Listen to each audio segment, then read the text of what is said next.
my name is Dalveer Singh. Welcome back to my channel. Firstly, we should download PowerBI desktop from Microsoft site. And secondly, what is PowerBI? PowerBI is a new tool.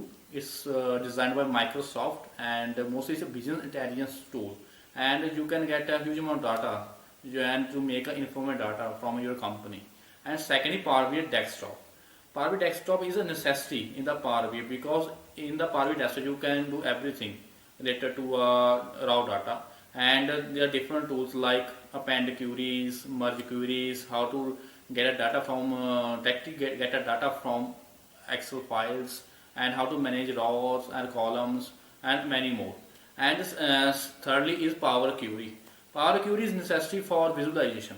We can use different visualization like slicer, matrix, horizontal, vertical, and Python R scripts. And you can make your data very interactive for your CEO or for your customer.